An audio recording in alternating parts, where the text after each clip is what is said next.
So my name is Alex Post, and I do inspirational speaking, and I was asked to speak in front of you guys about my disability. But before I tell you about my disability, I'm going to tell you a little bit of a background story of where I came from. So go ahead. So the beginning, I was born in Russia back in 2001, March 18th. I was born in a small town, a mining town, so it was a very poor community. And when I was born with arthrogryposis. Arthrogryposis is kind of like a genetic disease that affects joints, muscle growth, and you can get it in parts of your body, or you can get it in your entire body. I got it in my entire body. So when I was born, I was actually shaped like a square. So my legs were up against my chest, and they basically literally had to stretch me out. And so I lived in 3 different orphanages. My parents gave me up as soon as I was born. And then 2009 came along, and there was a family in California that was looking to adopt. So they found my name on the internet, and they asked for a picture, which was this one on the right side. I was 6 years old, and those are my parents right there. That was actually in the orphanage where they took that picture.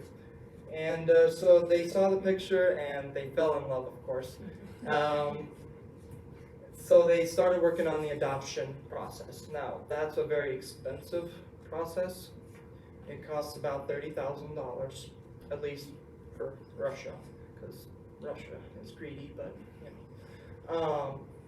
And when they got to Russia, they actually ended up, Russia added another 30 grand onto the adoption, so it was about $60,000.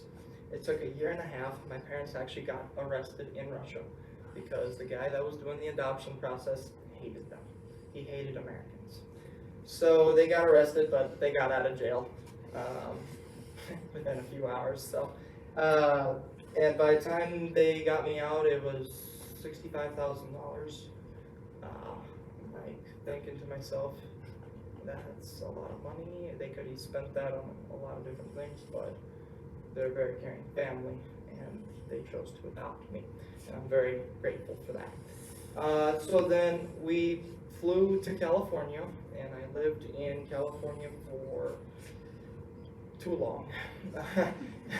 It's one of those states that don't think I'd ever want to live in again. So I lived there, and I learned English in about 6 months, fluent English. And you're probably wondering why I don't have an accent, because in Russia I didn't speak very much Russian. I didn't know how to speak Russian. You know, when I was born, I'm still learning. So, you know, that's, when you're younger, you don't have the, you know, what do you call it?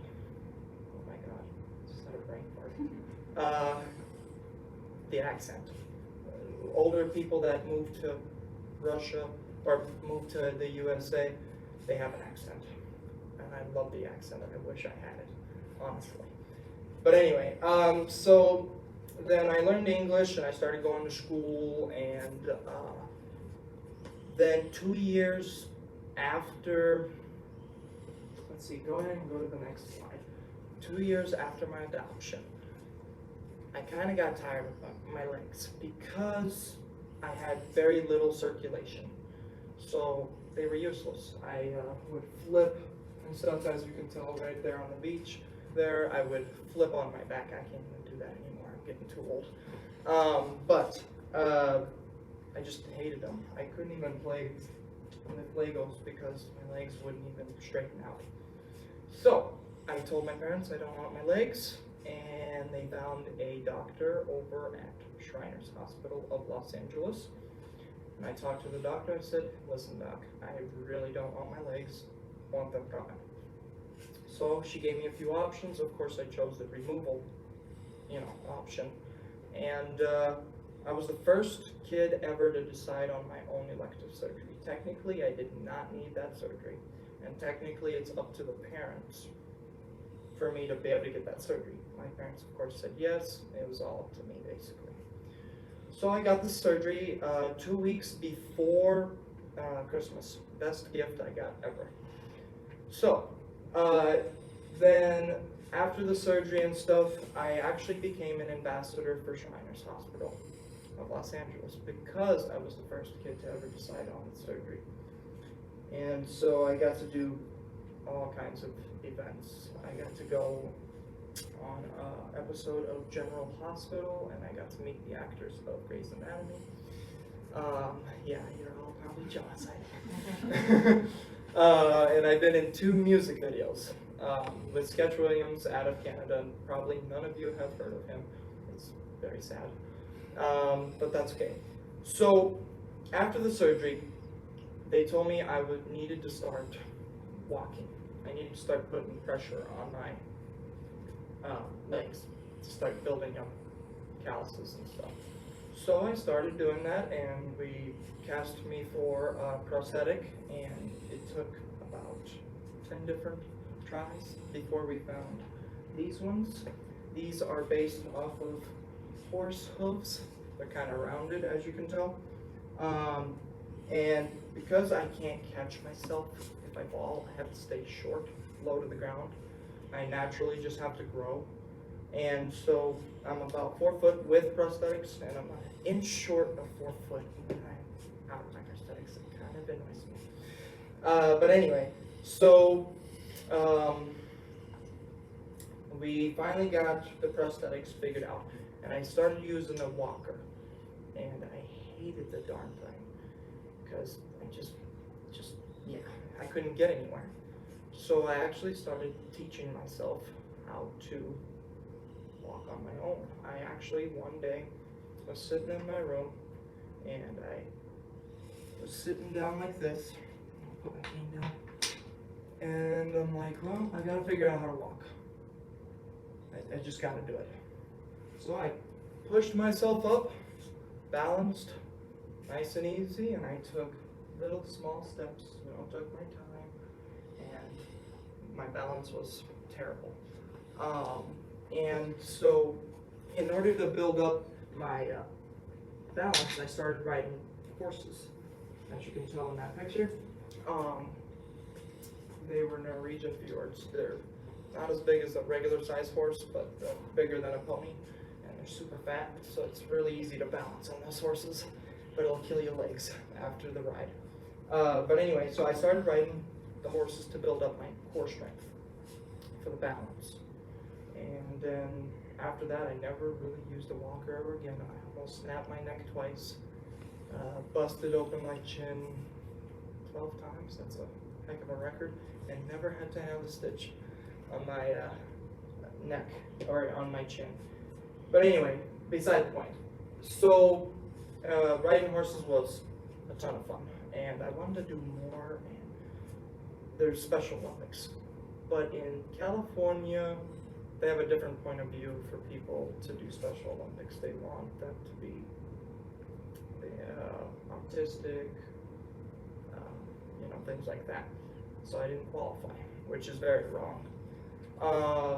So I just continued to ride horses for 4 years. I won 3 years in a row first place in the horse show.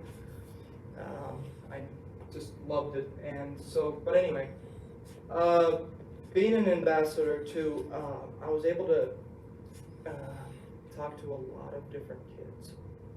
And there was this girl that had problems walking. She used crutches, and she just hated it. So the doctor introduced me to her, and I talked to her about my leg removal experience, and I told her, it was the best thing I ever done. I don't regret it. The only thing I hate about it is I feel phantom pain all the time. So I get like nerves that'll go off, and I can feel like my toes, or it's weird. It's the worst feeling ever. Or if somebody's being tickled, for some reason, I kind of get nerves going off in my legs, and that's weird. I hate the feeling. But anyway, so I told her I was very honest with her. I said, if you get your legs removed, you're going to feel a lot of phantom pain, but it's well worth it. So I inspired her to get the same exact surgery. Now she does rock climbing, running, whatever she wants to do. So, next slide, please. So before we get any further, I'm going to show you a little video. I started teaching myself. I moved to South Dakota about 4 years ago. I lived in Lake Preston for 3.5 years, and I just moved to Brookings. I graduated from high school, and I went to 1 semester to South Dakota State University, and then I became broke, so it was time to work. And I also started up a landscaping business. I'll tell you a little more about that later. But go ahead and click on the video, please. So I've been teaching myself a lot of different things, including swimming lessons. So this is Alex. Now normally when I'm in the pool, I wear a life jacket. And as you can tell, I'm not wearing a life jacket at all. Right now I'm learning how to swim without a life jacket by myself. Because I was about 3 feet of water that I was in. So watch how I can do this. I wouldn't be able to drown very easily. I was bouncing up and down a little bit. And I do a corkscrew spin. That's how I get around in the water. That's the best way for me to. See, it's not that hard. A little determination. You got it. Hello.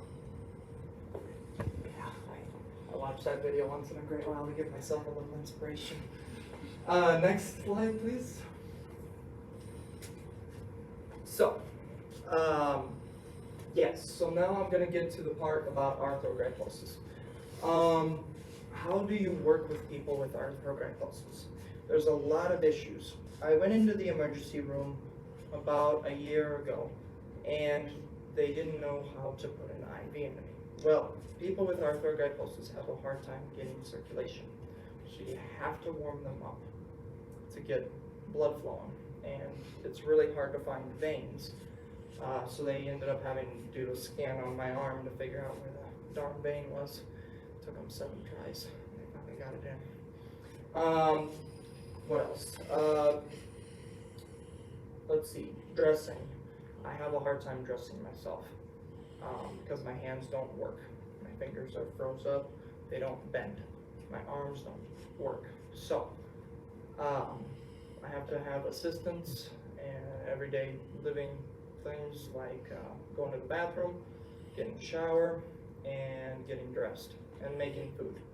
But otherwise, in general, usually I can do things on my own. I'm starting to teach myself different things.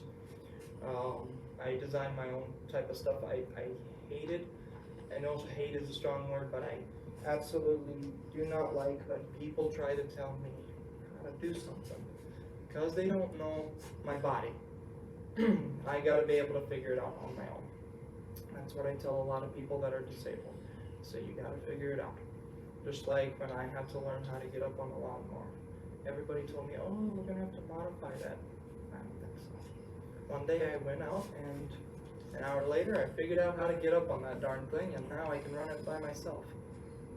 I run small town mowing services in Lake Preston, and it just opened up in Brookings, South Dakota. So I'm pretty excited about that. But anyway, so yeah, with arthrogryposis, it's depending on if the person is affected in the arms, legs. I'm affected in the full body, that's why I have to have a lot more assistance. And you gotta make sure you communicate with the person. Don't communicate to anybody else, communicate directly to the person. So, next please. And a fun fact for you.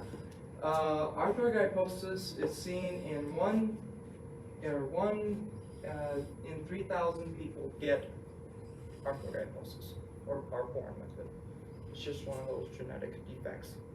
I don't think you ever really see signs of it.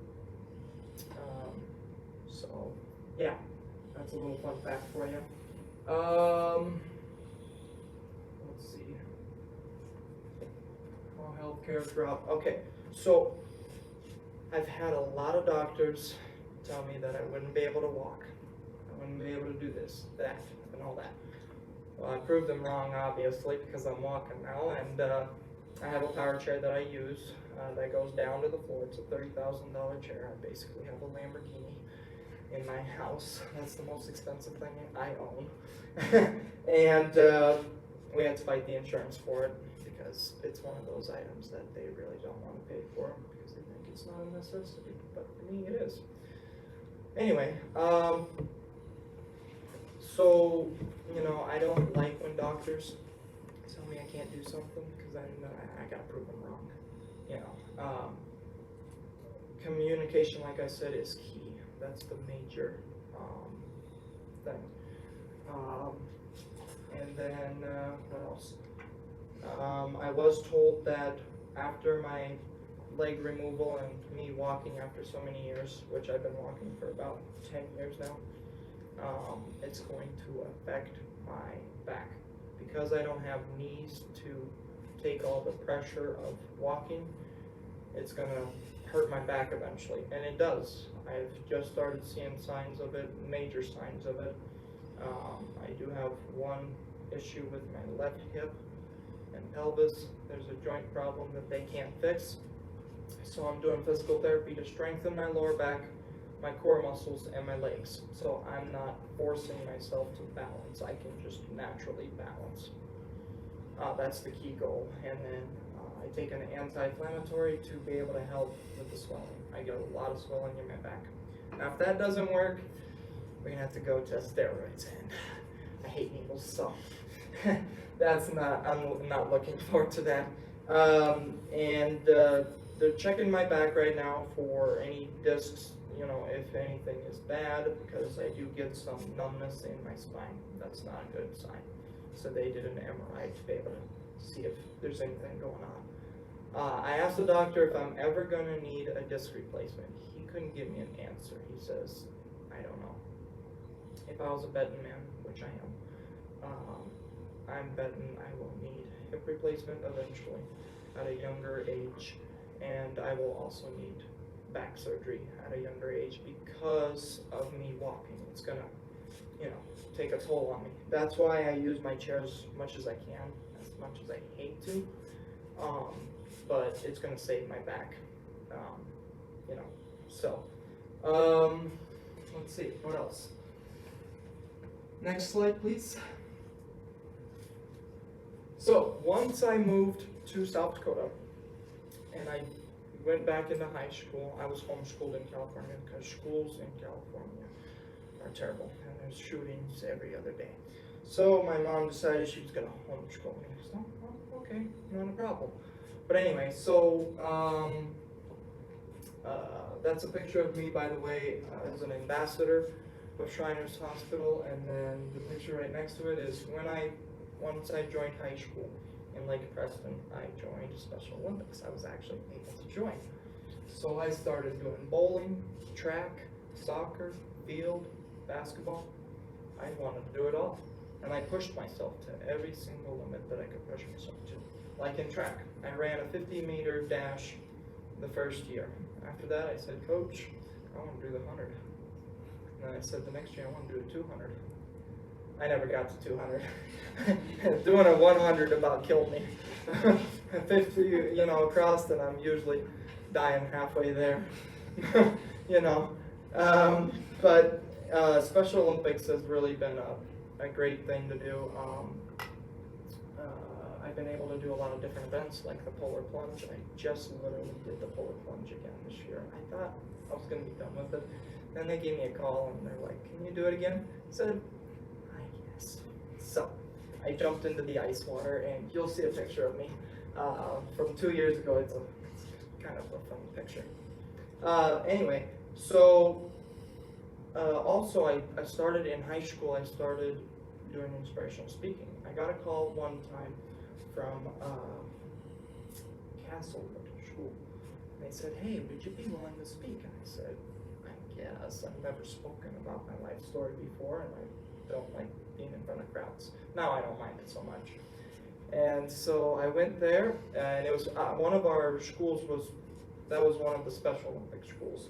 So I went over and did a speech for them. After that, I got all kinds of calls from different schools. And I told myself I only want to do 2 speeches a year while I was in high school because I hated missing class. Homework sucked. So I was, limited myself. So, and then when COVID hit, kind of took me out of the game for a while. And now I started back up. I'm excited. But anyway, yeah, what else? Yeah, I'm just constantly teaching myself new things, trying to improve myself over, a period of time. I have certain goals I'm going to meet. I want to become an actor. I want to own another business in about 2 years. So I have really big goals, and I don't let our little guideposts stop me from doing that. A lot of disabled people get talked down. They get told that they'll never be good enough, and I don't listen to people like that. I always tell everybody, and it don't matter if you have a disability or not. I say if you want to do something in life, go for it. If you want to be a nurse, if you want to be an actor, if you want to be a truck driver, it doesn't matter. You go for it. Don't let anybody stop you. The only person that can stop you is yourself. Don't limit yourselves. And make sure when you see a handicapped person, you never talk bad about them because they have feelings, just like you guys. In high school, I got bullied a lot. I got talked down on, but I didn't let that faze me at all. I just got right along, and yeah,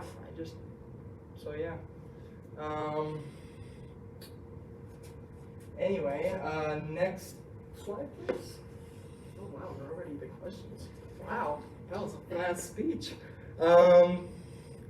Yeah, that's kind of my speech for you.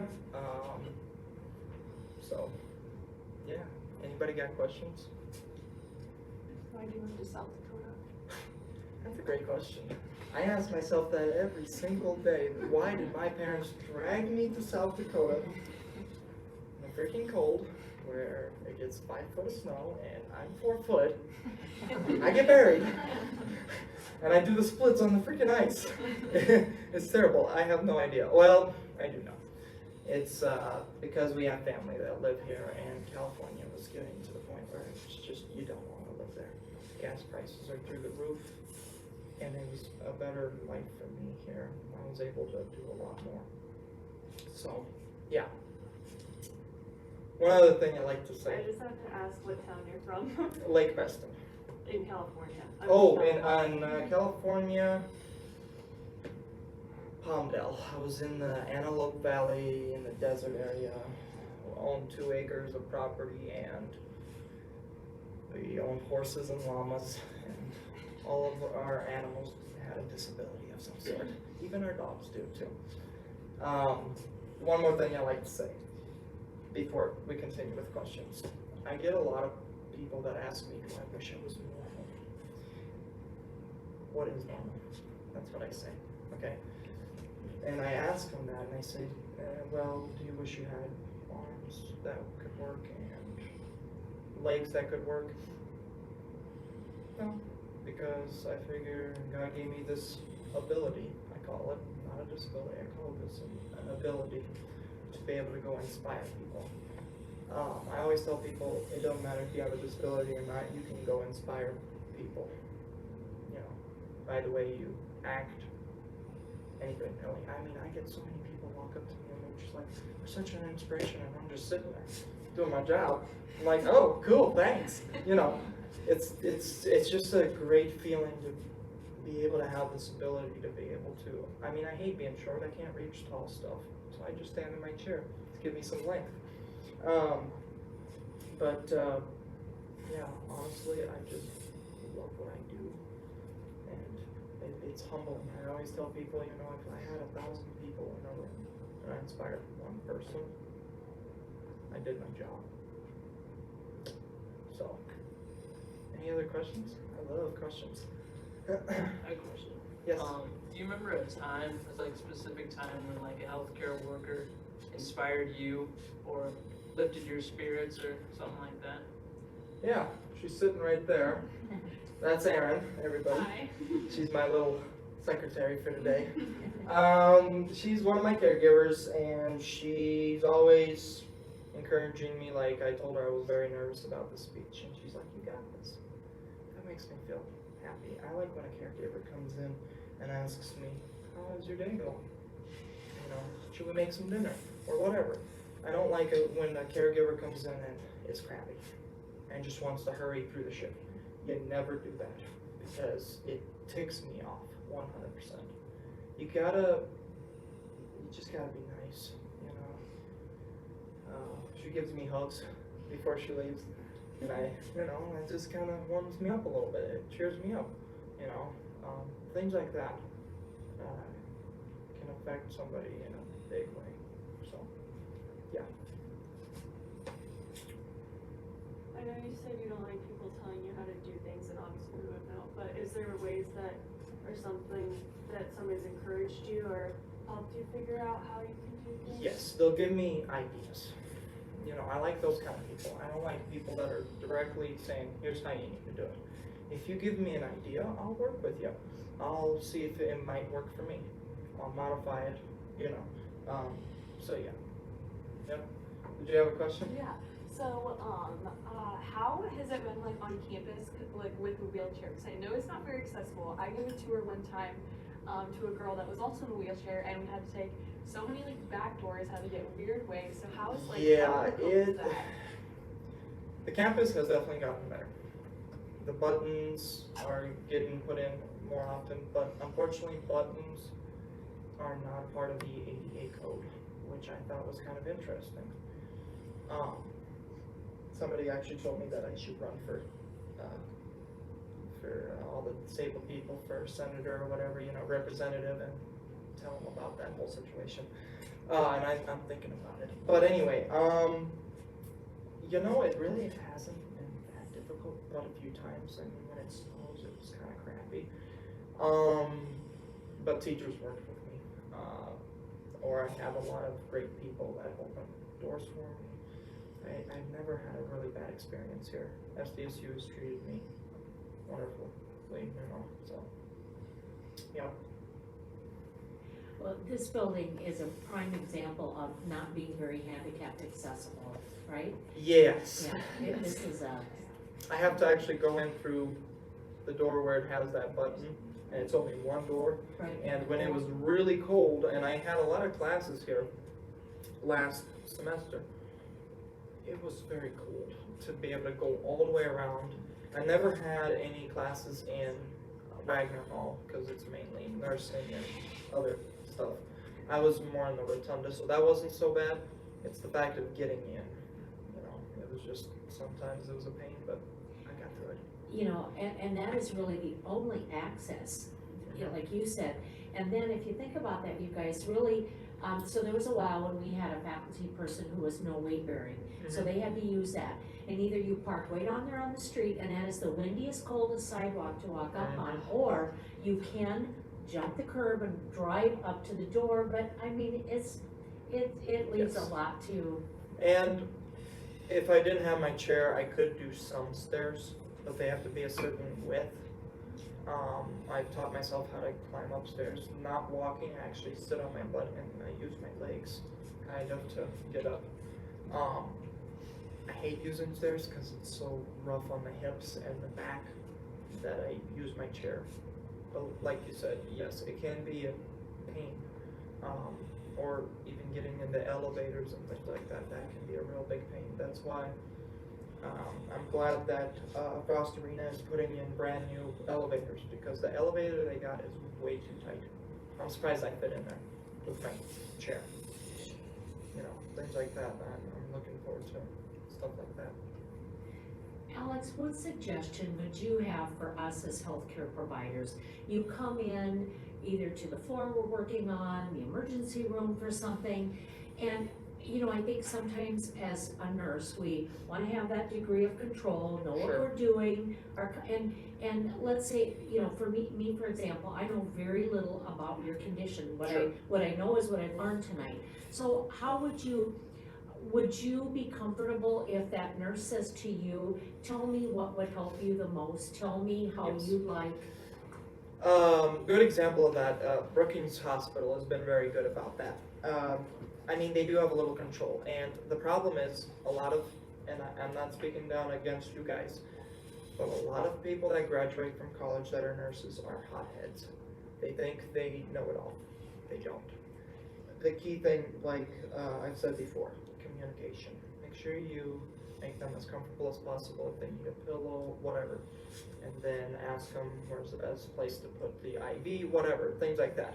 Find out a little more about it, and that's why I like to go out and I'm hoping to do another class like this where, but more people to where I can teach them a little more about arthrogryposis. Because if somebody comes in with arthrogryposis, you should just be able to not have to go to a book to find out what's going on. You know, what do you need to do? You should be able to be like, oh, he's got arthrogryposis, or, you know, here's what we need to do. That way you're a little more trained on that part. So make sure, even after college, you study up on that. You study up on different defects and disorders and things like that, because they don't teach you all of it in college. So, like arthrogryposis, you don't hit on that very much. And that's one of those big key things. Definitely study, you know, even after college. Can I ask, are your amputations like right below your hip joint, or? So my amputation, it's kind of a story. So when Russia gave me a bunch of surgeries and stuff, they took out my kneecaps. So originally they thought the surgery was going to take quite a while to be able to cut right between the two joints, and they actually cut smoothly right between both knee joints. So I have half of my knee still. I always joke around with kids, you know. They'll ask me how I lost my legs, and I'll tell them, oh, a shark ate it. One kid actually believed me. I'm so ashamed of that. I made up a new joke, actually, when I did the polar plunge. I thought about yelling out, oh, I can't feel my legs. It's terrible. But, yeah, it was right between the two joints, so I still have most of my, or half of my leg. So with, you said your body doesn't circulate very well, like with the blood. So are you like more susceptible to like infections and like do you get sick more? Me personally, I tend to stay really healthy because I take a lot of natural vitamins and just things like that. But yes, there's a little bit of a higher risk because I don't have that good circulation. So I can be cold one minute and then hot the next minute. It's terrible because I have a hard time sleeping then because I either get the cover off, cover on, you know, back and forth. It's a constant. So, yeah.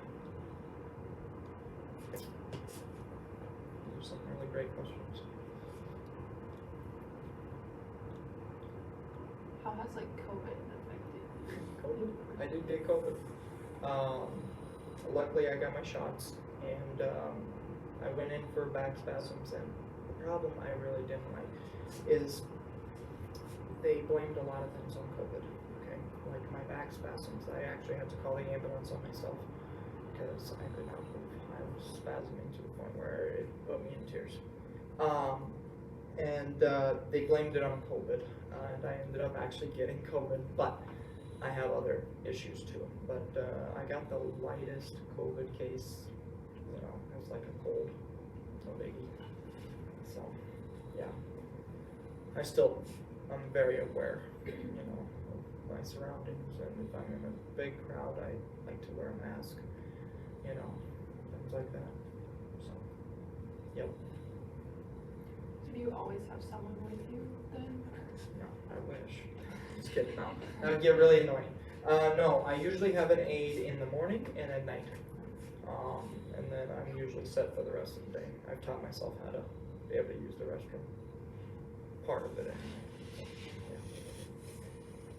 yeah. Did you have a I was question? gonna ask if you had like a caregiver with you 24/7. No, the state won't pay for that, because they don't think it's necessary. And it isn't, I don't want a caregiver with me the whole time. So, yep. Well, you can go to the last slide. I'm just gonna show you some more pictures. There's the picture of me on the set of General Hospital. And then there's the picture of me going into the water 2 years ago. That was an interesting facial expression right there. I went to Arizona and I actually got to go drive a boat. That was super fun. I've been in the paper several times. I actually had a modified lawnmower and from California, and it broke down on me because it was an oldie, and I ended up almost giving up, which I'm surprised that I can't even say that, you know. And somebody said, hey, why don't you start a GoFundMe? So I did, and I raised about $300, and I talked to my pastor about donating. He said he didn't have any cash, but he wanted to donate more than cash. So he got a hold of the church group. He says, what if we do a fundraiser for 2 weeks?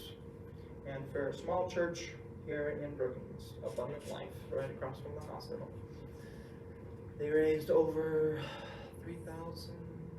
I got $600 off the entire price. So I bought a lawnmower. I bought a trailer and some extra stuff for the lawnmower, and that's the only lawnmower right there that I can run by myself. It's a zero-turn Craftsman. It doesn't have a pedal to lower the deck. It's all controlled, hand controlled. I only put a string on the little switch that turns on and off the blades. That was the only modification I did. So otherwise I can operate the lawnmower myself. So, yep. And then, what else? That upper picture of me in the newspaper, that was when I actually started back up, which was about 2 years ago. When I first got my lawnmower, I actually had to go to news, get a hold of me, and they wanted to do a story on it. I'm like, sure, why not? So, yeah. I have way more pictures than that, but I couldn't fit it all on the one slide. So, yeah.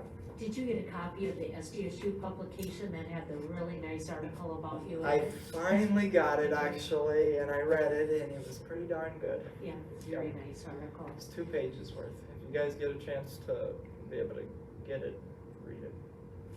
It's good stuff. It's got a little more information about my backstory and stuff. So, Do you plan to be back as a student in the fall? I don't know for sure. I owe the school $5,000.